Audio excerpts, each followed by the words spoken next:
오늘은 기독교 절기로 지내는 추수감사주일이죠. 그래서 11월 셋째 주 주일을 우리가 한국교회에서는 추수감사주일로 지내게 됩니다.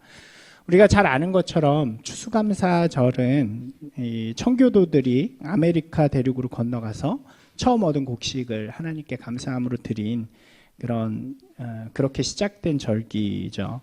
그리고 미국으로부터 우리나라에 복음이 들어오면서 또 우리나라의 당시에 주된 산업이 농업이었기 때문에 추수를 할 때쯤 해서 그 당시에 기록이 몇 개 남아 있는데 곡식 거둠 감사 예배라는 이름으로 예배를 드렸다 그래요. 감사 예배를. 그래서 그게 이제 좀 어느 정도 교단이 생겨지고 하면서 추수감사절로 발전을 한 것이다라고 그렇게 생각이 되어집니다. 우리나라뿐 아니라 각 나라에서도 자신들에게 맞게 감사주의를 제정하고 또 그날은 좀 특별하게 하나님 앞에 감사하는 예배로 나아가는 그런 시간을 드리고 있다고 할 수 있습니다. 우리나라 교회에서 보면 감사절로 지내는 주간이 2번 있어요.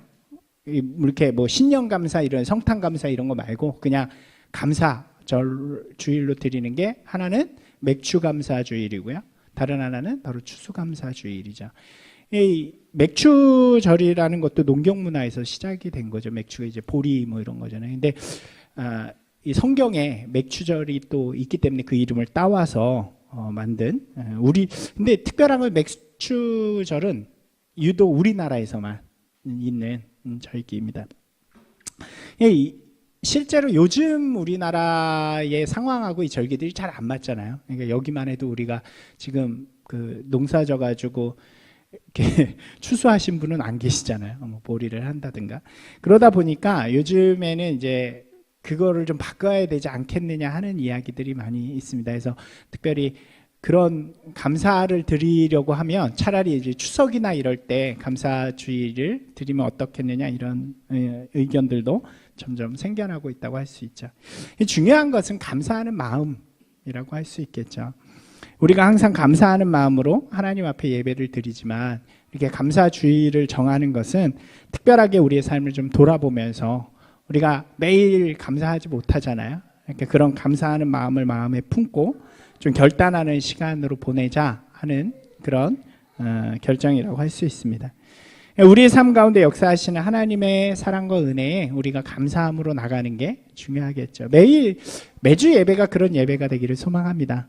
또 매일 우리의 삶이 그런 삶이 좀 되어지기를 주님의 이름으로 축원합니다. 감사하시는 분들이 되세요? 오늘은 우리가 복음의 시대 7번째 시간이죠. 그래서 진짜 기적, 진짜 감사라는 제목으로 말씀을 좀 나누도록 하겠습니다. 예수님께서 주로 사역하시던 곳은 갈릴리 호수가 있는 갈릴리 지방이었습니다. 우리가 지도를 공부하신 분들은 좀 유리하신데 이제 여기가 이스라엘 지도잖아요. 요 위쪽이 이제 갈릴리 호수 혹은 바다라고 이야기하는 곳이고 여기가 사해 그리고 이 중간을 요단강이 가르고 있죠. 여기가 바로 예루살렘 지역이고 이 지역을 갈릴리 지역이라고 부릅니다.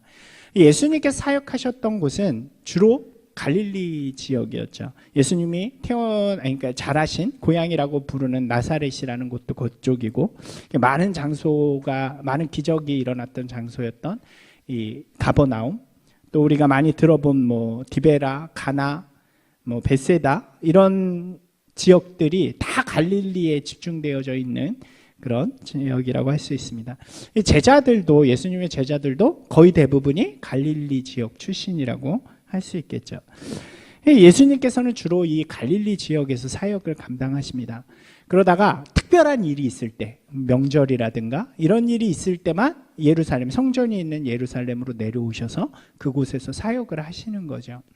이 성경의 주된 장소는 이제 성경에서 복음서에서 대부분 앞부분은 갈릴리 지역이고 이제 뒷부분에서는 예수님께서 예루살렘에 가셔서 십자가에 달리시는 장면이기 때문에 예루살렘 지역이라고 볼 수 있는 것입니다. 오늘 본문을 보면 예수님께서는 갈릴리 지역을 떠나셔서 예루살렘으로 가시는 그런 장면으로 시작이 됩니다. 근데 지도에서 보는 것처럼 갈릴리는 이쪽 지방이고 이 아래는 예루살렘입니다. 그래서 그 아래로 내려가시기 위해서는 이 사마리아 지역을 지나가게 되는 거죠. 근데 우리가 여러 번 이야기한 것처럼 보통 당시의 유대인들은 이 사마리아 땅을 지나지 않았잖아요. 역사적인 이유 때문에 사마리아 사람들을 이방인처럼 취급을 했고, 아니 어쩌면 이방인보다 더 못하게 취급을 했기 때문에 서로 그 지역을 좀 지나가지 않고 오히려 바닷가나 아니면 강 쪽으로 해서 돌아가는 그런 길을 선택하게 됩니다. 그런데 예수님께서는 그렇게 안 하셨어요. 복음서를 보면 예수님은 반드시 사마리아를 통과해서 지나가십니다. 그리고 항상 그곳에서 좀 특별한 사람들을 만나시죠. 우리가 많이 아는 이야기가 요한복음 4장에 등장하는 이 사마리아 여인, 수가성에서 한 여인을 만나서 그 여인에게 이 복음을 말씀하시는 그 장면들을 우리가 기억해 볼 수 있겠죠. 복음서에 보니까 한 3번 정도 사마리아를 지나가는 모습이 등장을 하더라고요. 오늘도 이곳을 지나가시다가 한 마을을 통과하시게 됩니다. 정확한 지명은 성경에 등장하지 않아요. 이곳이 어딘지. 다만 이 마을에 대한 2가지 정보를 오늘 말씀을 통해서 우리에게 이야기해 주십니다. 11절 12절 말씀인데 한번 같이 읽어볼까요? 예수께서 예루살렘으로 가실 때에 사마리아와 갈릴리 사이로 지나가시다가 한 마을에 들어가시니 나병 환자 10명이 예수를 만나 멀리 서서 이렇게 이야기하죠. 이 말씀 속에서 이 마을에 대한 정보를 우리가 알 수 있는데, 하나는 갈릴리와 사마리아 중간 어디쯤에 있다는 것이고, 다른 하나는 이 마을에 나병 환자들이 살고 있다는 거예요. 아마도 나병 환자들이 그 마을에 산다는 것은 이 마을이 나병 환자들만 사는 마을일 가능성이 높은 곳이죠. 우리가 지난주에도 우리가 나병, 한센병에 대해서 이야기를 잠깐 했지만, 이 나병은 예전에 성경에서는 문둥병이라고 그러고 우리는 한센병이라고도 부르는데, 특별히 유대에서 이 나병, 예수님 시대에 이 나병은 하나님의 징계를 받은 것으로 여겨졌습니다. 죄 때문에 받은, 벌을 받은 것처럼 여겨졌죠. 그래서 이 사람들을, 이스라엘 사람들은 굉장히 이렇게 천대하는 게 있었어요. 우리가 계속 본 것처럼 이스라엘 사람들은 원래 선민 사상을 가지고 있잖아요. 자기네들이 특별하다, 자기네들은 선택받았다, 이런 생각을 갖고 있기 때문에 이방인들을 굉장히 무시하죠. 근데 이방인들보다 더 무시하는 사람들이 누구냐면 온전치 못한 사람들. 그러니까 같은 유대인이어도 이 사람이 하나님의 죄, 범죄 때문에 하나님의 벌을 받아서 이 나병환이나 뭐 다른 것에 걸리게 되면 그 사람을 죄인 취급하고 이방인보다 더 못하게 그렇게 취급을 하는 것입니다. 그러니까 같은 민족이어도 흠이 있는 사람인 거죠. 선민으로서의 자격이 박탈당한 그런 사람들이라고 할 수 있습니다. 특별히 나병 환자들은 겉으로 보기에는 되게 좋지 않잖아요. 그 증상들이. 그러니까 더욱더 이 사람들이 그렇게 여기기도 합니다. 그래서 이 사람들을 어떻게 하냐면 격리해가지고 따로 수용을 하는 거예요. 일반 사람들과 함께 살지 않도록, 못하도록 이 나병 환자들만 모여가지고 그 사람들끼리 살아가도록 그렇게 하게 됩니다. 그리고 이 사람들은 스스로 부정한 사람들이라는 것을 표시해야 됐어요. 그래가지고 항상 옷을 제대로 입고 다니면 안 됩니다. 항상 찢고 다녀야 돼요. 사람들이 볼 때 저 사람은 부정한 사람이구나 이렇게 느끼도록 하는 거죠. 그리고 입술이 뭉그러지기 때문에 그 입술을 가리고 다녀야 됐습니다. 그래서 여러분들 옛날에 배너라는 영화 혹시 보셨는지 기억하실지 모르겠지만 거기에도 보면 이렇게 얼굴을 다 이렇게 싸매잖아요. 그것이 나병 환자인 것을 드러내는 것이죠. 그리고 제일 좀 그랬던 게 뭐냐면, 사람이 자기에게 혹시 멀리서 보면 잘 안 보이니까 가까이 올 수 있잖아요. 그러면 사람이 가까이 오면 크게 외쳐야 됐어요. 나는 부정한 사람입니다. 나는 부정한 사람이니까 나에게 가까우지 마십시오. 이렇게 외쳐야 되는, 어떻게 보면 굉장히 불쌍하고 가련한 그런 사람들이라고 할 수 있겠죠. 오늘 예수님이 지나시는 마을이 바로 이런 사람들이 모여서 살고 있는 곳이었고, 특별히 성경에서 갈릴리와 사마리아의 경계라고 표현한 것을 보면, 이 갈릴리에 사는 유대인들 중에 이 나병 환자에 걸린 사람도 있었지만, 그 중에서 사마리아 사람들 중에 나병 환자에 걸린 사람들이 같이 살았던 그런 지역으로 생각할 수 있는 것입니다. 두 사람들이 정상적이었다면 같이 살지 못했죠. 그러나 둘 다 나병에 걸렸기 때문에 이 두 사람들이 함께 모일 수 있는 버림받은 사람들이었다고 할 수 있습니다. 이런 땅에 오늘 예수님이 지나가시는 거예요. 근데 오늘 말씀을 보니까 그때 10명의 나병 환자들이 갑자기 예수님을 향하여 소리를 지르기 시작합니다. 같이 한번 읽어볼까요? 소리를 높여 이르되 예수 선생님이여 우리를 불쌍히 여기소서 하거늘.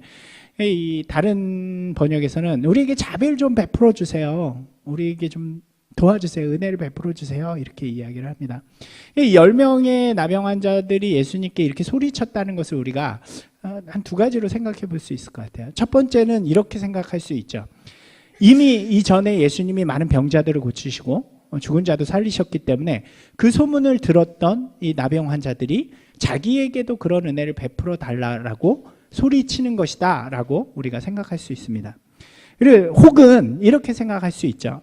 오랜만에 자신들만 거하는 곳에 어떤 사람이 오는데 많은 제자들을 이끌고 지나가시는 거예요. 굉장히 훌륭하신 분 같고 뭔가 돈이 있어 보이는 것 같고, 그래서 이 어렵게 사는 사람들이 그분을 향해서 좀 도와달라, 우리에게 자비를 베풀어 주세요 라고 이야기하는 것으로 볼 수 있습니다. 저는 이렇게 이야기의 흐름상으로 보면 후자가 맞는 것 같아요. 그러니까 고쳐달라는 것보다는 좀 우리를 좀 도와주세요. 예전에 제가 필리핀에 단기 선교를 한번 간 적이 있었는데, 그곳에서 뭐라 그러죠? 좀 어려운 사람들 사는 그런 데를 차 타고 간 적이 있었어요.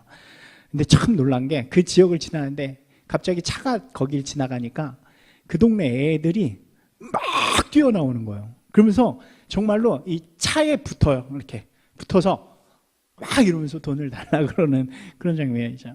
그러니까 오늘 이 말씀을 보면서 제가 그게 좀 생각이 났어요. 이 사람들이 그런 마음으로 예수님께 나아가지 않았을까. 정말 아무도 지나가지 않는 땅, 사람 보기 어려운 곳에 뭔가 가진 것 같이 보이는 그 사람을 향해서 아주 나아가서 우리를 좀 도와주세요. 원래 이 사람들이 해야 하는 말은 그 말이 아니잖아요. 원래는 뭐라고 그래야 된다고요? 원래는 예수님이 지나가시면 나는 부정합니다. 우리 동네에 오지 마세요. 지나가세요. 이렇게 이야기해야 되는 거죠. 근데 이들의 간절함은 그게 아니었어요. 좀 도와주세요. 우리 좀 뭐가 됐든지, 뭐 먹을 거면 좋고 돈이면 더 좋고 혹여 능력이 있으셔서 우리를 고쳐주시면 더 좋고, 그만큼 간절함과 필요가 있다고 말할 수 있습니다. 그리고 이러한 간절한 외침에 예수님께서는 그들을 외면하지 않으시고 구원의 말씀을 해주시죠. 근데 문제는 어쩌면 이들이 기대하는 것과는 조금 다른 거였다는 거예요. 당장의 필요, 이들이 원하는 거, 뭐 돈이라든가 배고픔, 옷 이런 게 아니라 뭐라고 말씀하시냐면 가서 제사장에게 내 몸을 보여라 이렇게 이야기를 하십니다. 한번 같이 읽어볼까요? 보시고 이르시되 가서 제사장들에게 너희 몸을 보이라 하셨더니 그들이 가다가 깨끗함을 받은지라. 이 뒤에 말씀을 좀 잠깐 놔두고 앞에만 보면 제사장에게 몸을 보이라 말씀하시는 거죠. 제사장에게 몸을 보여라 라는 의미가 뭐냐면, 아까 말씀드린 것처럼 이 나병은 어떤 병이었어요? 하나님 앞에 죄를 이렇게 벌을 받은 병이었기 때문에 인간의 의술로는 고칠 수 없다고 여겨진 병이었어요. 그래서 이 병이 고쳐지는 방법은 그럼 오직 뭘까요? 하나님이 용서해 주시는 거죠. 이 나병 환자가 몸이 깨끗해지면 그걸 어떻게 해야 되냐면 제사장 앞에 가서 내 죄가 깨끗해졌다는 것을 증명하는 거예요. 그래서 이 제사장이 그 몸을 보고 깨끗해졌으면 이 사람을 향해서 정결의식을 행하고 이 깨끗해졌다라고 선포를 해줍니다. 그럼 이 사람이 그 다음부터는 어떻게 하냐면 자기 유대 사회로 돌아가서 선민으로서 다시 살아갈 수 있게 되는 그런 거죠. 예수님께서 제사장이 가서 몸을 보여라 라고 이야기한 건 그럼 다른 얘기로 하면 무엇일까요? 내 죄가 깨끗해졌다. 그 이야기죠. 내 몸이 깨끗해졌다라는 것을 이야기합니다. 그러나 이 나병 환자들이 원하는 거나 듣고 싶은 이야기는 아니었죠. 이해할 수 없었죠. 무슨 얘기야. 만약에 그 말을 하는 그 순간부터 몸이 났으면 모를까, 그 말씀을 하셨을 때는 아무 변화가 일어나지 않는 거예요. 그러니까 이 나병 환자들이 그 이야기를 듣는 그 순간에는 뭐 우리가 원하는 것도 안 주고 배고픈 것도 안 주고 옷도 안 주는데 뭘 가래. 그러고 나서 지금 상황이 뿔뿔이 흩어지는 그런 상황인 것입니다. 그런 말씀으로 우리가 좀 이해를 하면 더 좋죠. 이들이 실망해요. 그래서 그 앞을 떠나가게 됩니다. 예수님의 앞을. 그러고 자기들이 갈 길을 가는데 갑자기 몸에 변화가 일어나는 거예요. 울퉁불퉁했던 몸에 붙어있던 결절들이 떨어지기 시작합니다. 검게 죽어있던 피부들이 살아나기 시작하고요. 뭉그러져 있던 얼굴에 새살이 돋기 시작합니다. 점점 병이 사라지고 고쳐지게 되는 것을 경험하는 거죠. 자신들은 먹을 거, 음식, 돈, 옷 이런 걸 요구했는데 제사장에게나 가보라는 그 말에 실망해서 돌아가고 있는데 돌아가는 그 순간에 몸이 막 변하고 고침이 일어나기 시작하는 거죠. 놀라운 기적의 순간이 됩니다. 여기까지가 이 이야기의 전반부라고 할 수 있어요. 이 후반부의 이야기들이 이제 펼쳐지기 시작하죠. 여러분 이제 한번 생각해 보세요. 여러분이 만약 나병 환자였다면 어떻게 했을 것 같으세요? 돌아서서 가는 길에 나의 몸에 이런 변화가 일어납니다. 고침을 받기 시작해요. 그럼 어떤 결정을 할까요?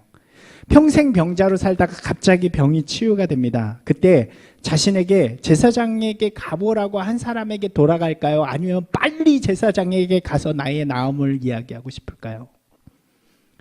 어쩜 그게 당연한 일이죠. 그래서 9명은 그런 모습을 보여주는 거예요. 어쩌면 이게 당연한 모습이에요. 그렇지 않을까요? 내가 요구하는 것이 맞겠는데 누군가 축복을 해줬어요. 될 거라고. 그래서 내 삶을 살아가고 있는데 그 일이 일어나면 우리가 그 사람을 먼저 찾아가기보다는 내 삶에 일어난 기적에 대해서 흥분하고 좋아하겠죠. 그런 9명의 사람들의 모습 가운데 단 한 명만이 예수님 앞으로 다시 돌아오게 되는 이야기가 펼쳐지죠. 15절 16절 읽어볼까요? 그 중에 한 사람이 자기가 나은 것을 보고 큰 소리로 하나님께 영광을 돌리며 돌아와 예수의 발 아래 엎드려 감사하니 그는 사마리아 사람이라. 이렇게 이야기하죠. 10명의 병자들이 다 나음을 받았는데 오직 한 사람만 돌아오게 됩니다. 9명은 빠르게 제사장에게 뛰어갔을 것 같아요. 그렇지 않았을까요? 야! 내 몸이 났어. 나 이제 고침을 받았어. 깨끗해졌으니까 우리 원래 살던데 내 고향으로 돌아갈 수 있어 라고 이야기하면서 갔을 수 있죠. 돌아온 한 사람이 누구냐고 성경은 강조하냐면 사마리아인이다 라고 강조를 해요. 아마도 이 반대로 이야기하면 이 9명의 사람은 어느 사람이었을까요? 유대인이었을 가능성이 높죠. 성경은 이 한 사람이 사마리아인이다 라는 것을 굉장히 주목합니다. 왜일까요? 이 둘의 차이점이 뭐길래 9명은 돌아오지 않고 다 갔는데 이 한 명만 예수님께로 다시 올 수 있었을까? 이제 우리가 이런 관점에서 이 말씀을 좀 자세하게 좀 잘 살펴보면 좋을 것 같습니다. 이 한 사람이 하나님께 와서 영광을 돌려요. 그리고 예수님 앞에 감사를 드립니다. 그때 예수님께서 하시는 말씀이 그거였어요. 야, 다 깨끗함을 받지 않았느냐? 근데 다 어디 가고 왜 이 이방인 하나만 돌아왔느냐? 분명하게 말씀하세요. 왜 이 이방인 하나만 돌아왔느냐? 그리고 그에게 이렇게 말씀하시죠. 19절 말씀 읽어볼까요? 그에게 이르시되 일어나 가라. 내 믿음이 너를 구원하였느니라 하시더라 라고 이야기합니다. 우리가 생각해보면 여기에 등장하는 10명의 나병은 다 같은 사람인 것처럼 느껴져요. 원래는. 하지만 실제로 그 안에서도 이 사람들은 다른 사람이었죠. 9명의 사람은 유대인이면서 나병 환자였던 거예요. 근데 한 명은 사마리인인데다가 나병 환자죠. 비록 같이 생활해요. 이들의 마음에는 하지만 다름이 존재한다는 거죠. 같은 장소에 있지만 만약 이들이 이 나병으로부터 고침을 받으면 그때부터는 다른 결정을 할 수밖에 없는 상황이라는 것입니다. 그리고 이러한 다름이 예수님으로부터 기대하지 않았던 놀라운 치유의 궤적을 체험하는 그 순간 다른 반응을 가지도록 만들었다는 사실이죠. 9명에게 고침을 받게 되었을 때 가장 기뻐했던 건 뭘까요? 이 9명이 예수 그리스도로 말미암아 이렇게 막 가는 길이 떨어지는 그 순간 고침을 받았을 때 이 사람들의 마음속에 가장 큰 기대는 뭐였을까요? 빨리 가서 깨끗함을 증명하고 내가 유대의 그 사회로 다시 돌아가는 거죠. 남들처럼 선민으로 다시 똑같이 사는 것에 이 사람들은 관심이 있었던 거예요. 그게 기대감이 되고 그게 기쁨이 되니까 나를 고쳐주셨던 분, 그분의 능력 보는 생각이 안 나는 거죠. 지금 당장 달려가게 되는 거죠. 그러나 단 한 명 이 사마리아인은 돌아갈 곳이 없는 사람이에요. 그 사람은 고침을 받아도 여전히 사마리아인, 천대받는 사마리아인이었고요. 그 사람은 나음을 입어도 여전히 이방인이었던 거죠. 그러니까 이 사람은 누구에 주목할 수 있었나요? 나를 고쳐주신 예수님에게 주목할 수 있는 거죠. 그리고 그 예수님을 만나고 그 예수님이 감사하고 이 기적을 일으켜주신 하나님께 영광을 돌리게 되어지는 거죠. 그 순간 예수님께서 그에게 너에게 구원이 임했다라고 말씀해 주십니다. 여러분, 우리가요 복음서에 등장하는 기적들을 잘 살펴보면 많이 등장하잖아요. 되게 재밌는 게 뭐냐면 그 기적에 집중하는 사람들이 많아요. 우리가 그것을 읽으면서도 그래요. 뭐 질병이 낫고 배고픔이 해결되고 또 죽은 자가 살아나고 이런 것을 우리가 복음서에서 읽으면서 그 기적에 자꾸 집중한단 말이에요. 그런 사람들이 있어요. 여기에 나오는 이야기, 성경에 나오는 이야기 속에서도 그래요. 기적이 일어날 때마다 그 기적에 집중하는 사람들이 있어요. 그죠? 왜 그럴까요? 왜 기적에만 집중할까요? 병이 낫고, 그럼 병이 낫다는 그 기적. 예, 신기하고, 내가 요구하는 내 필요가 채워졌기 때문에. 내가 바라는 일들이 채워졌기 때문에 그 기적에 집중합니다. 나의 요구에 하나님께서 응답해 주시는 그 기적에 집중하고 우리도 그것을 보면서 내 삶에도 그런 기적이 일어나길 기대하게 되는 거죠. 여러분, 그런데요, 말씀을 보면 그거보다 훨씬 더 중요한 게 있어요. 그게 뭐냐면 그 기적에 반응하는 사람들의 모습이라는 거예요. 그 기적만을 바라보는 사람들은 결국 기적에 더 많은 기적을 요구하다가 자신이 원하는 기적이 일어나지 않으면 오히려 원망하고 떠나게 돼요. 그러나 그 기적에 반응하는 사람들은, 그 기적을 일으키신 주님을 바라보는 사람들은 끝까지 주님을 따르는 사람들이 되었다는 거예요. 그리고 그들을 향해서 예수님께서는 항상 하시는 말씀이 내 믿음이 너를 구원하였느니라 라고 말씀해 주시는 거예요.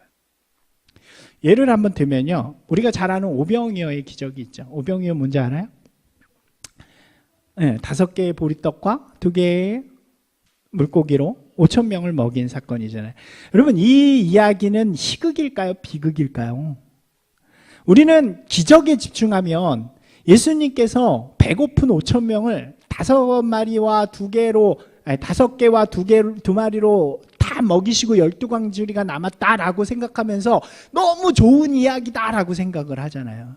근데 그 이야기를 처음부터 끝까지 그 말씀을 다 이렇게 단락을 보면 이 이야기는 굉장히 큰 비극이에요. 왜냐하면 그 기적을 예수님이 일으키시는 그 순간 5,000명이 그 기적에 집중하기 시작해요. 그리고 그때부터 예수님을 쫓아다니면서 우리에게 먹을 것을 달라고 계속 얘기를 합니다. 내일도 주시고, 이분 쫓아다니면. 예수님께서는 뭐라고 이야기하시냐면 나는 너희들에게 그런 떡을 주는 사람이 아니야. 나는 하늘로부터 온 생명의 떡이야. 그러므로 나를 영접해야 진짜 영생을 받는 거지. 이런 썩어질 떡을 먹어서는 안 돼. 그 이야기를 하는 순간 이 사람들이 그게 뭔 소리야? 우리는 떡이나 주지? 그러면서 계속된 그 이야기 속에서 예수님을 다 떠나가요. 예수님을 따르던 사람들이 다 떠나갑니다. 예수님께서 마지막 12명 제자 남은 사람들한테 이렇게 물으세요. 너희도 떠날래? 여러분, 이 오병이어는요, 기적이 일으킨 비극이에요. 근데 성경에 이런 이야기들이 굉장히 많아요. 기적에 집중하는 사람들은 그 다 비극으로 끝나버리는 거예요. 그런데 그 기적 속에서 누구를 만나는? 예수님을 만나는 사람은 그 사람에게는 구원이 임하는 거죠. 오늘 말씀도 동일합니다. 10사람이 치유를 받았어요. 기적이죠. 그 사람들이 얼마나 원했겠어요. 근데 9명은 원하는 것을 얻고 자신의 삶으로 돌아갑니다. 이 사람들에게 예수님은 별로 상관없나. 그냥 우연히 나를 지나다가 나에게 기적을 일으켜 주신 한 분인 거예요. 그리고 이 사람들은 구원과는 상관없는 사람들. 기적을 경험했음에도 불구하고. 그러나 한 명은 거기다 이방인이었고 사마리아인이었던 이 한 명은 예수님께 돌아와서 그 믿음을 주님 앞에 드리는 순간 구원을 얻게 되는 거죠. 여러분, 진짜 기적이 뭘까요? 진짜 감사한 게 뭘까요? 제가 호주에 있을 때 2000년대 초반에 경험한 이야기를 오늘 하나 말씀드리고 마무리 좀 말씀을 정리할게요.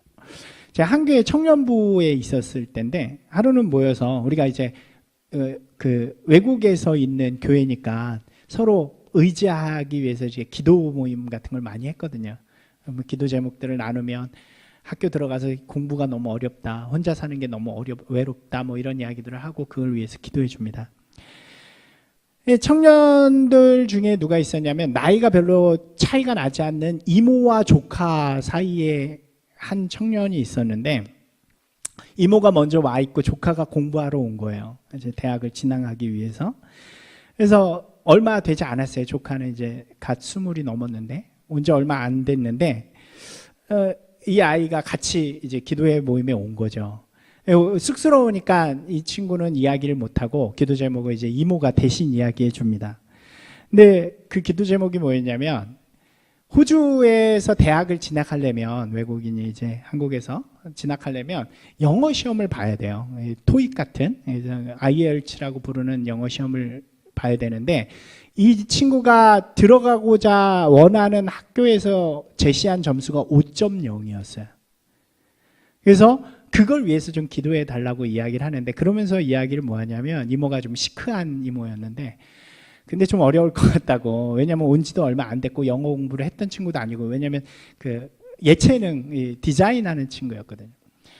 그래서 쉽지는 않을 것 같다고 아마 바다가 갈라지는 기적이 일어나지 않는 이상은 어려울 것 같다고 그래도 기도 좀 해달라고 그래서 그때 제가 기도 모임을 이끌고 있었는데 저도 농담으로 그랬죠. 하나님께 우리가 바다가 갈라지는 기적을 2000년, 4000년 만에 한번 또 보여달라고 우리 함께 기도하자.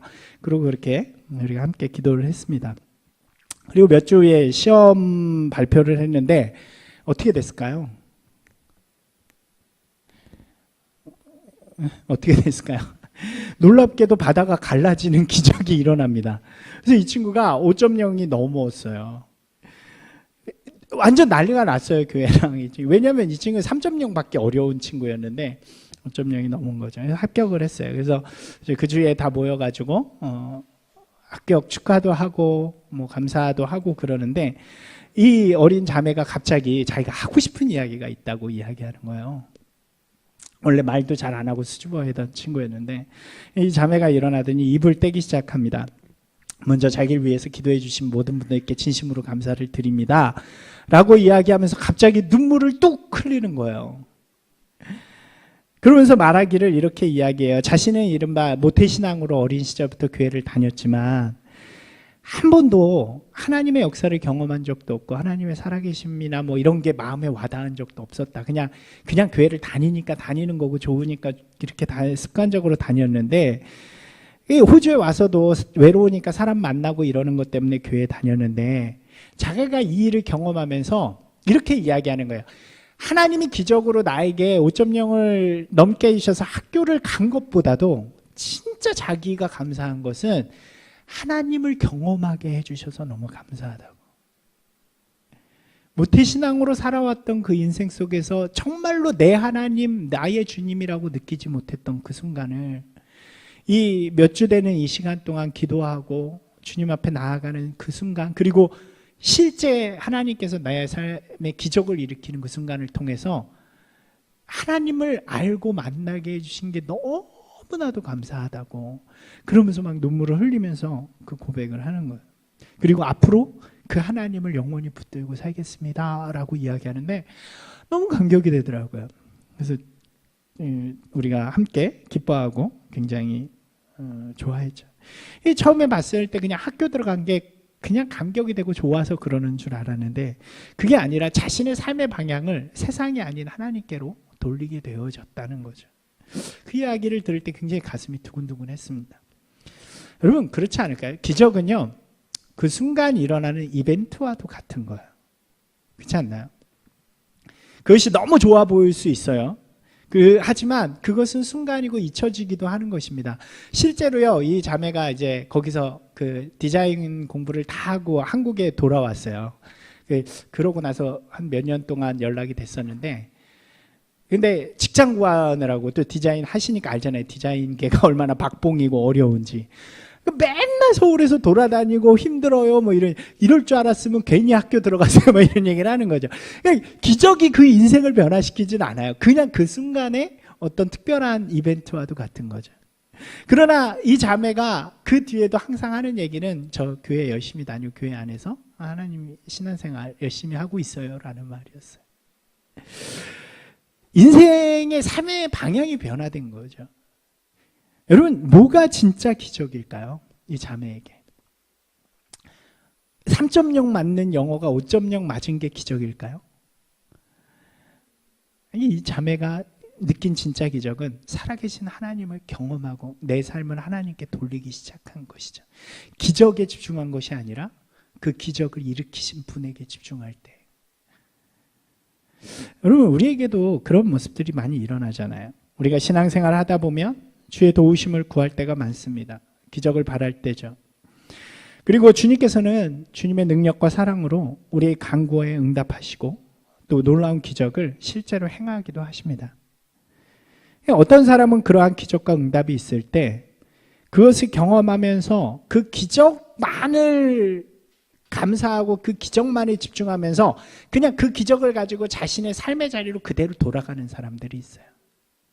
내가 원하던 시험에 합격하면 합격했으니까 나는 돌아가고 내가 원하던 어떤 것을 받으면 그걸 가지고 다시 내 자리로 돌아가고 결국 그 기적은 아무런 쓸데없는 소용없는 것이 되어진다는 거죠. 그 순간은 감격하고 감사할지 몰라도 내 삶에 어떤 변화도 일으키지 못하는 것입니다. 그리고 또 문제가 생기면 또 기적을 계속해서 구하는 그러다가 그 기적이 언젠가 끝나게 되면 미련 없이 떠날 수 있는 그런 사람이 되는 거죠. 그러나 어떤 사람은 주님이 응답하실 때 그 응답을 통해서 하나님을 경험하고요. 하나님을 알아가게 되고 또 우리의 삶을 그의 삶을 하나님의 방향으로 변화시켜 나아가는 것입니다. 삶의 목적과 방향이 하나님께로 드려지는 거죠. 이것이 바로 구원의 역사고 진짜 기적인 거죠. 그리고 그것에 감사하는 것이 진짜 감사라고 이야기할 수 있는 것이죠. 여러분 진짜 기적은 뭔가요? 우리 삶에 나타나는 하나님의 응답이 아니라 우리의 필요에 응답하시는 하나님을 경험하는 것이 진짜 기적이고 그 기적에 감사하면서 나아가는 것. 그냥 내가 원하는 것을 들어주셨으니까 감사합니다가 아니라 하나님 이 일을 통해 하나님을 알게 하시고 내 삶이 하나님께로 나아가게 하심을 진심으로 감사합니다 라고 하는 것이 진짜 감사라는 거죠. 그리고 그 진짜 기적과 감사를 경험할 때 우리는 주로부터 내 믿음이 너를 구원하였다 라고 말씀하시는 그 음성 가운데 거할 수 있는 것입니다. 사랑하는 여러분, 은혜를 구하십시오. 또 응답을 구하시고 기적을 구하십시오. 그것은 우리의 믿음이에요. 그죠? 하나님이 우리 삶 가운데 기적도 일으키시고 또 은혜도 주시고 역사도 일으키시는 것입니다. 그것을 믿음으로 구하면 하나님이 응답해 주셔요. 그리고 그것을 체험하는 것이 중요합니다. 하지만 그거보다 더 중요한 것은 그 체험 안에서 누굴 만나야 돼요? 하나님을 만나고 예수님을 만나는 것이 중요하다는 거죠.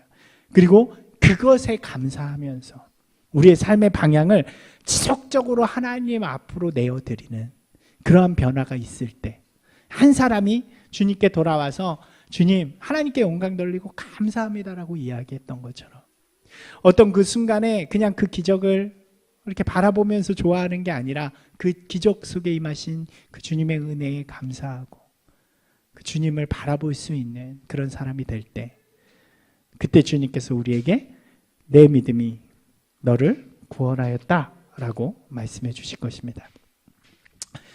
말씀을 좀 정리할게요. 오늘 감사주일이라고 말씀드렸잖아요. 우리 교회가 특별히 감사주일에 특별한 것을 하지 않는 이유는 그냥 제 마음이 그런데 예배가 항상 특별했으면 좋겠기 때문이에요. 예배는 주님께 감사하기 위한 시간이죠.